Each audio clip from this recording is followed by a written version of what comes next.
Blood stains the cracked earth of Llano, Texas, 1878, where a Comanche warrior, Ta hangs beneath a gnarled oak, his life ebbing with each ragged breath. A silver eagle pendant glints, whispering secrets of mercy amid vengeance. Nearby, Elias Jameson, a 12-year-old orphan, grips a dull knife, driven by a father's forgotten words to defy death itself. Their paths collide in a tale of courage and betrayal, where a boy's choice could rewrite justice on the frontier. Will they outrun the hunters or fall to the dust? Subscribe now, share where you're listening from, and uncover if a child's heart can mend a broken land. Dare you hear their song's end? The wind howled across the Llano Plains, Texas, 1878, carrying the sharp tang of blood and horse sweat, slicing through the gnarled branches of the hanging tree like a coyote's wail. Ta, a Comanche warrior built like a storm-hewn cliff, dangled upside down, coarse rope biting into his ankles. Blood seeped from a jagged gash across his chest, each drop glistening like obsidian on the cracked earth below. His buckskin shirt clung to his skin, soaked crimson, and his dark eyes burned with defiance, despite the pain clawing his bones. A silver pendant, shaped like an eagle with wings spread, swayed from his neck, catching the moonlight's cold gleam, a beacon in the shadowed night. Each breath Ta drew was a battle, his cracked lips parting as he rasped, "Let it be quick." Not a plea, but a challenge to the death stalking him. The rope creaked, taut as a bowstring, and the plain stretched silent save for the distant yip of a coyote and the rustle of dry grass. Above, a rattlesnake slithered along the branch, its scales scraping bark, tongue flicking as if tasting his fading strength. Ta's gaze locked on its cold eyes, unyielding, even as his body sagged under its own weight. The pendant pulsed faintly, or so it seemed, emitting a low, eerie hum, a Comanche melody trapped in metal, unnatural and alive. In the tall, brittle grass, a small shadow stirred. Elias Jameson, 12 years old, crouched low, his tattered duster coat flapping like a vulture's wings. His face, smudged with mud and ash, bore the hard lines of a boy who'd seen too much. Blue eyes, sharp with hunger and grief, fixed on the pendant. It was identical to the one his mother wore before the Red Hollow massacre stole her life. Elias, the sole survivor of a raided wagon train, had wandered these scorched plains for days, chasing whispers of his father, Gideon Burns, a bounty hunter who'd left him years ago. The pendant was a clue, a thread to the man he barely knew. Elias's small hand gripped a dull knife, its blade nicked, but sharp enough. His heart pounded like a war drum, each beat echoing his father's words. Walk away from a dying man, and you're no better than the one who pulled the trigger. The stories painted Comanche as savages, but the pendant's familiar glint tugged at his soul. Was this man a killer or a key to his past? Elias didn't know, but he couldn't turn back. His boots, too big for his feet, scuffed the dirt as he crept forward, the grass hissing under his steps. The rattlesnake's rattle buzzed, a warning that sent chills down Elias's spine. He froze, breath hitching, but his eyes stayed on Ta. The warrior's gaze shifted, catching the boy's movement. "Run, kid," Ta croaked, voice rough as gravel. Elias shook his head, his matted hair falling into his eyes. He reached the tree, fingers fumbling for the rope around Ta's ankles. The blade caught, then bit, each fiber snapping like a gunshot in the still night. The snake coiled tighter, its head inching closer, fangs gleaming. Elias's hands shook, sweat mixing with dust on his cheeks, but he sawed faster. A gust of wind shook the oak, and the pendant's hum grew louder, almost a wail, as if it sensed the boy's touch. Elias flinched, nearly dropping the knife. "What is that?" he whispered, voice barely carrying over the wind. Tanaa's eyes widened, a flicker of fear breaking his stoic mask. "Don't touch it," he hissed. "Cut the rope, now." Elias obeyed, his small fingers slick with sweat. The final strand gave way, and Tanaa crashed to the ground, a heavy thud that stirred the dust. Blood pooled beneath him, but his chest still rose, each breath a defiance of death. Elias dropped to his knees, dragging Tanaa into the tree's shadow. The warrior's weight nearly toppled him, but fear fueled his strength. He fumbled with flint, sparking a small fire to warm the man's shivering frame. The pendant's hum faded, but its silver glint seemed to pulse, alive, watching. Elias's breath caught as he stared at it, the melody echoing his mother's lullaby, a Comanche tune she'd sung in secret. Was this man tied to her death or her life? Before he could ask, the ground trembled with the thunder of hooves. Riders were coming, their shadows looming through the dust, and Elias's heart sank. The fire's flicker betrayed them, and the night was far from done. As the fire's embers cast flickering shadows across the hanging tree, Elias Jameson's small hands trembled, clutching the flint that had sparked their fragile warmth. The silver pendant around Tanaa's neck glinted, its eerie hum now silent, but its weight lingered in the boy's mind like a half-remembered dream. The Llano Plains, Texas, 1878, stretched dark and unforgiving, the night heavy with the scent of dust and blood. Tanaa, slumped against the oak's roots, groaned, his chest wound oozing through the torn buckskin. Elias's breath hitched, his eyes darting to the horizon, where the thunder of hooves grew louder, a storm of riders closing in. The boy doused the fire with a handful of dirt, the embers hissing like a cornered snake. Tanaa's voice, rough as gravel, cut through the dark. "Move, kid! They're coming!" Elias nodded, his two big boots scuffing as he hauled the warrior to his feet.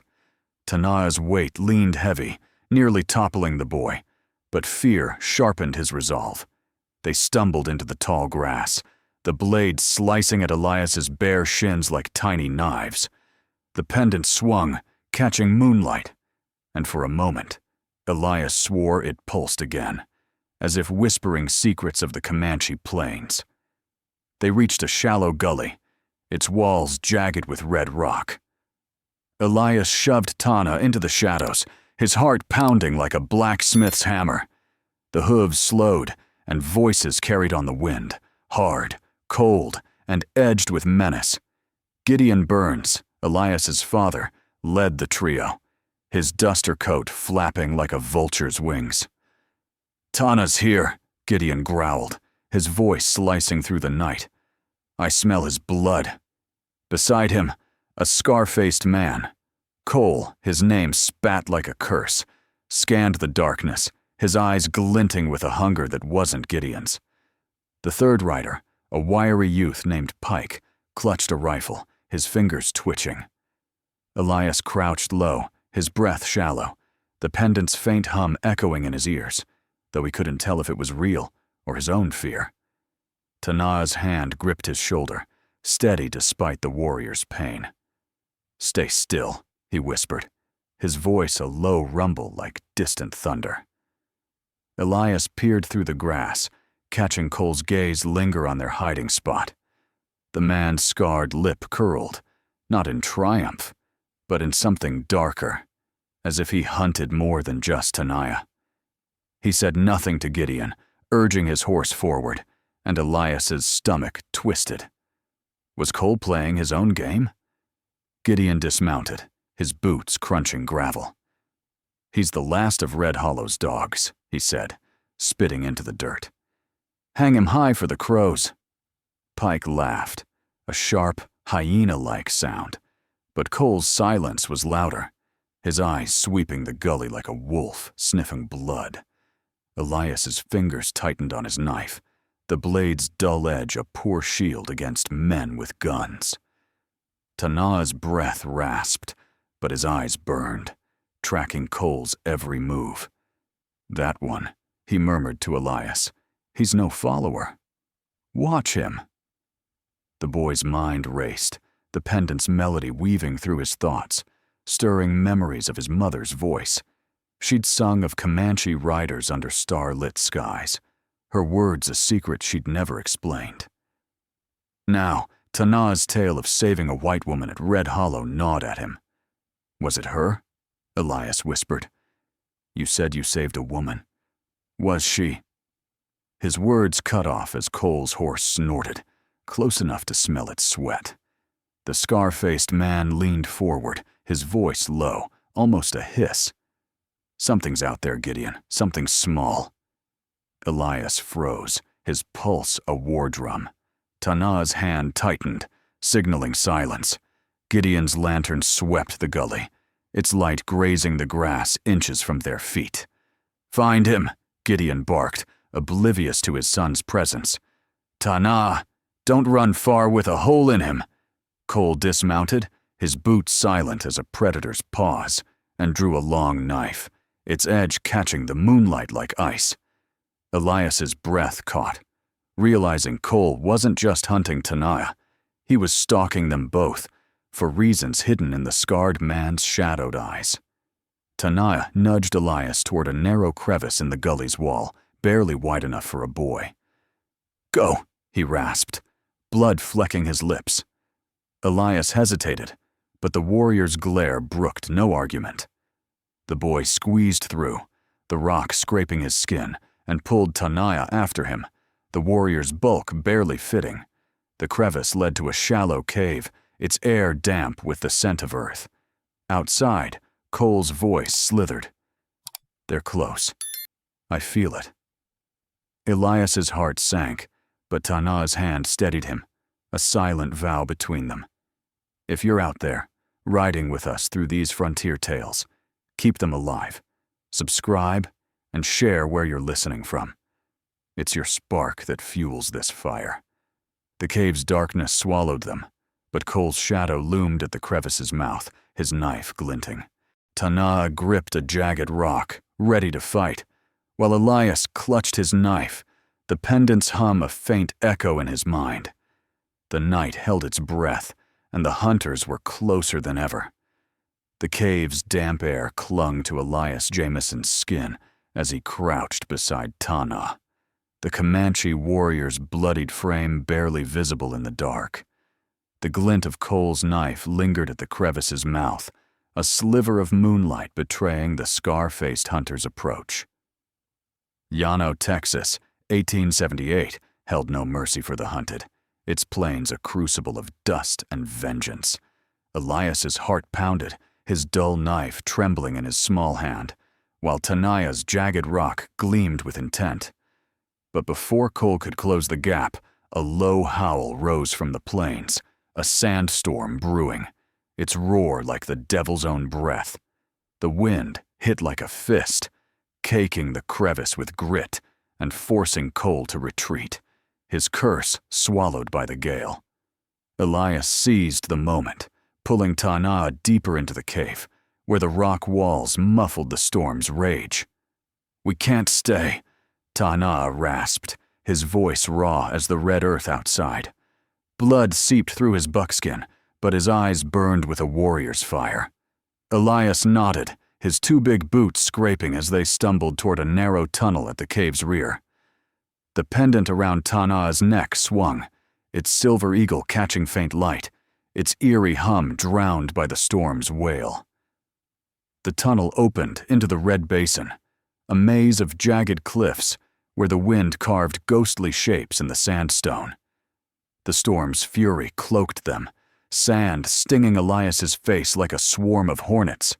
He shielded his eyes, guiding Tanah through the chaos, their steps unsteady on the shifting ground. The boy's mind churned, haunted by the warrior's tale of Red Hollow and the woman he'd saved. Could it be his mother? The pendant's melody, now silent, echoed her lullaby, a Comanche tune she'd sung in whispers. Doubt gnawed at Elias, but the storm left no time for questions. They staggered into a dry riverbed, its banks littered with bleached bones, steer, horse, maybe men. The wind screamed, carrying a faint, haunting note, like a Comanche flute weaving through the gale. Elias froze, the sound stirring memories of his mother's voice, soft under starlit nights.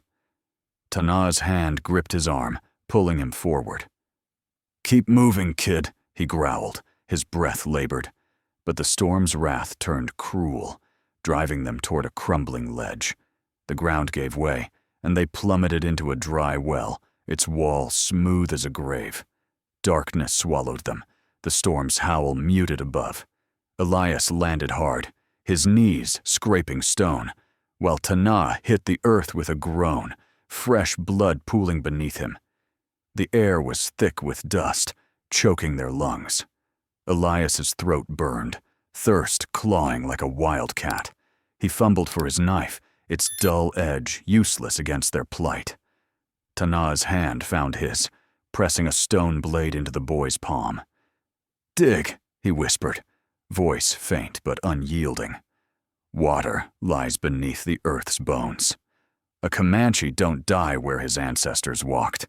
Elias dug, his small hands blistering as the blade bit into the hard earth. Each scrape echoed in the well's confines, a desperate rhythm against the silence. Tanah's breaths grew shallow, his strength fading, but his eyes urged the boy on. Sand and gravel gave way to damp clay, then a faint trickle. Elias's heart leaped as water bubbled up, cool and sharp, pooling in the dirt. He cupped it to Tanah's lips, the warrior drinking with a grimace. Their eyes met, and a weak laugh broke from them, brittle, defiant, the sound of two souls cheating death. The water revived them, but the storm's lull brought new danger. A distant bark cut through the wind, Gideon's hounds, tracking the blood trail. Elias helped Tanah stand, the warrior's arm heavy across his shoulders. The well's walls offered no escape, but a narrow crack led to a lower chamber, its air cold and heavy with the scent of moss. They squeezed through, the stone scraping Tanah's wounds. Elias's mind raced, the flute's melody lingering, tying Tanah to his mother's past. "You knew her, didn't you?" he whispered, voice trembling.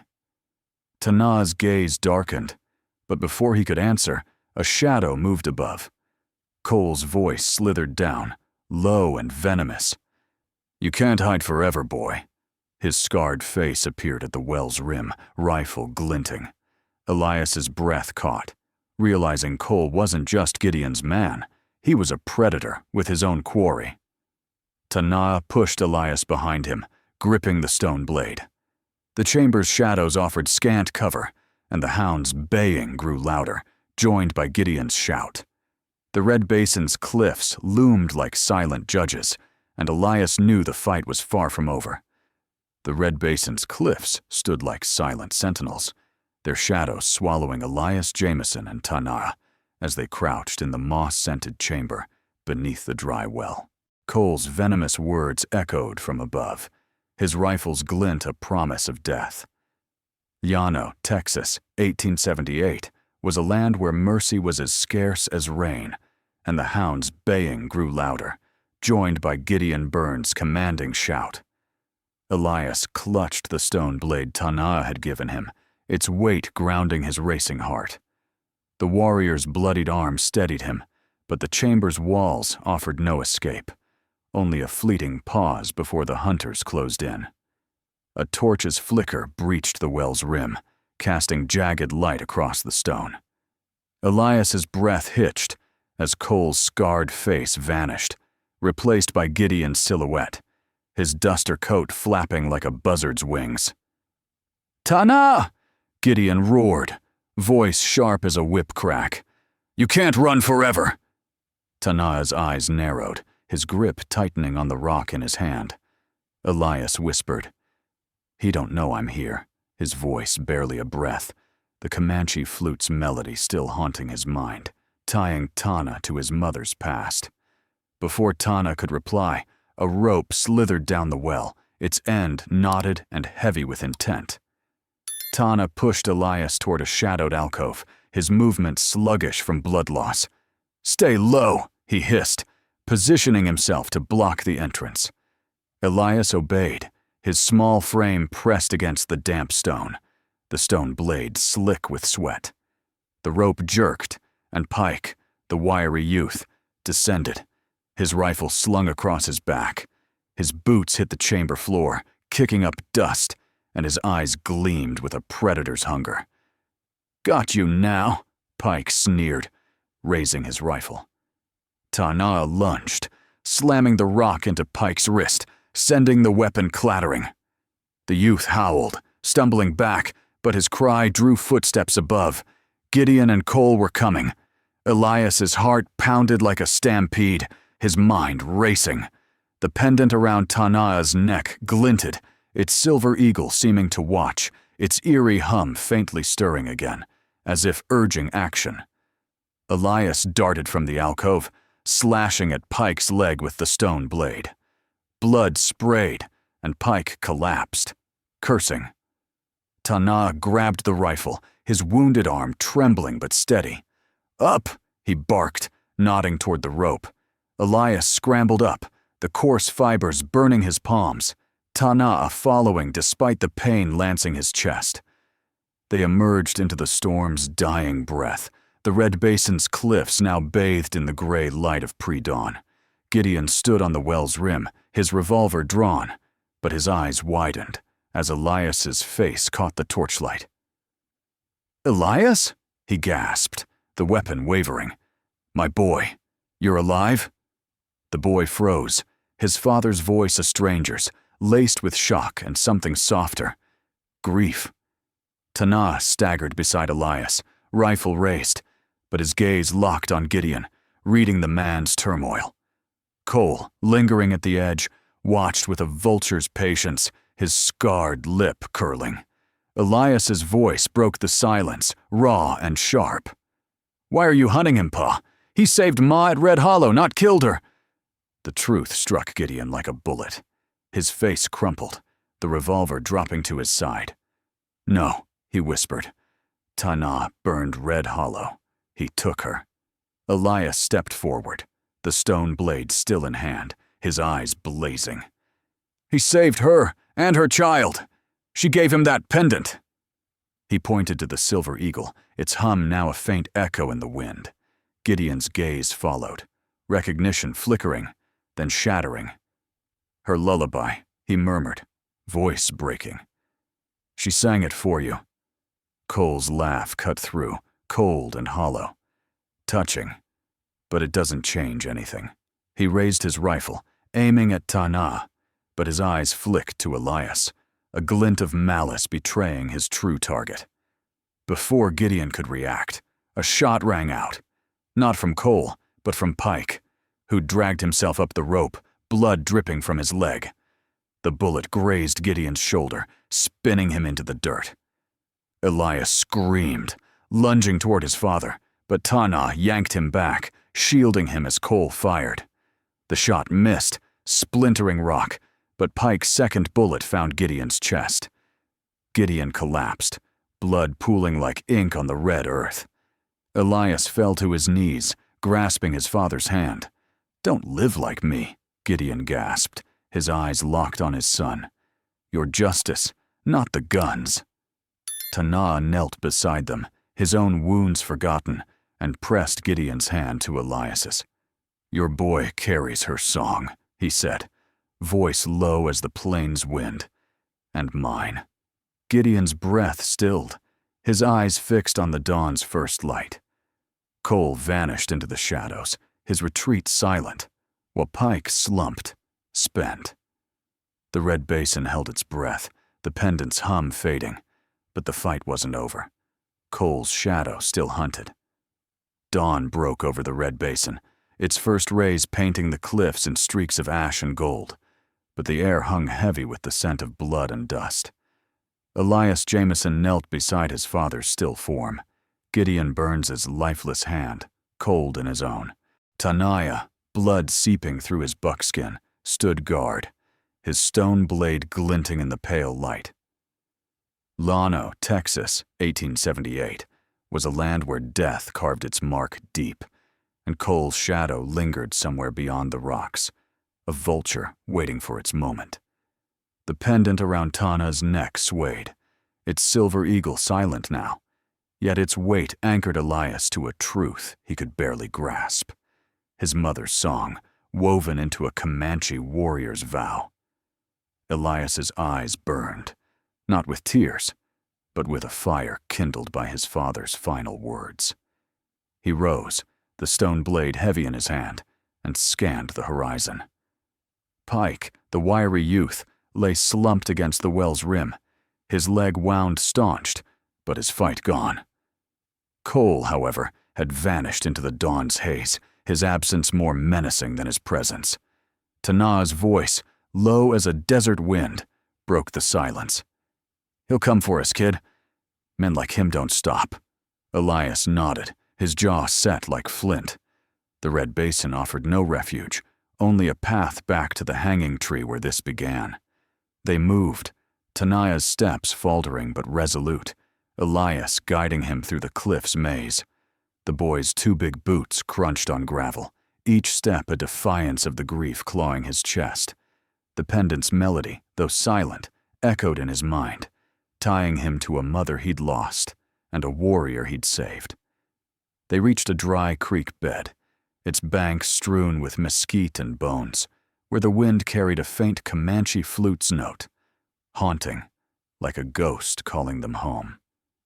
Tana paused, his eyes distant, as if hearing his ancestors in the breeze. The hanging tree loomed ahead, its gnarled branches stark against the rising sun. Elias's heart sank, remembering the rope that had bound Tana. But there was no turning back. They needed to bury Gideon, to lay his father's vengeance to rest. Tana pointed to a patch of soft earth beneath the oak, his breath ragged. "Here," he said, "where the land remembers." Elias dug with the stone blade, the dirt yielding slowly, each scoop a prayer for peace. Tana, despite his wounds, helped, his hands steady as they carved a grave. As the hole deepened, hoofbeats thundered from the plains. Elias froze, his pulse a war drum.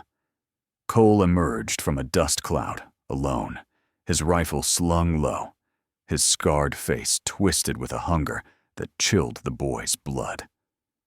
"Thought you'd slip me, boy?" Cole spat, dismounting with a predator's grace. Tana stepped forward, stone blade raised, but his strength wavered, blood pooling at his feet. Elias gripped his knife, standing between the warrior and Cole, his small frame a shield. "You ain't taking him," he said, voice steady despite the fear gnawing his bones. Cole laughed, a sound like breaking glass. "You're just like your pa, fool enough to die for nothing." He raised his rifle, but Tana moved faster, hurling his stone blade. It struck Cole's shoulder, the rifle clattering to the dirt. Elias lunged, slashing at Cole's leg with his own blade, drawing blood. The scar-faced man roared, stumbling, but drew a pistol from his belt. Before he could fire, Tana tackled him, their bodies rolling in the dust, blood mixing with the red earth. The fight was brutal, short. Tana's strength gave out, his wounds too deep, and he slumped, gasping. Elias screamed, driving his knife into Cole's arm, forcing the pistol to drop. Cole snarled, retreating into the brush, his curses fading with the wind. Elias knelt beside Tana, whose breath was now a faint rattle. "You're free, kid," Tana whispered, pressing the pendant into Elias's hand. "Carry her song." His eyes closed, and the plains fell silent, the flute's note gone.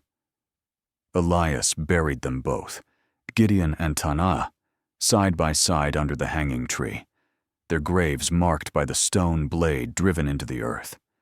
He hung the silver pendant on a low branch, its eagle catching the sun, swaying as the wind sang a mournful tune. Clad in his father's duster, Elias mounted a stray Comanche Mustang, its mane wild as the plains. He rode north toward lands untouched by vengeance, the pendant song in his heart. The hanging tree stood watch, its branches whispering of a boy who chose mercy where hate had ruled. The dust settles over Llano's hanging tree, Texas, 1878, where Elias's choice of mercy carved a new path through vengeance's shadow. What stirred in you as his story unfolded? Could you stand firm against hate's pull, or would fear claim you? Share your thoughts below. Your voice keeps these frontier tales alive. We're grateful to every listener riding with us through these windswept plains, where courage battles cruelty. Join us again under the next moon, where fresh stories of grit and redemption await. Stay sharp and let the fire of these tales burn on.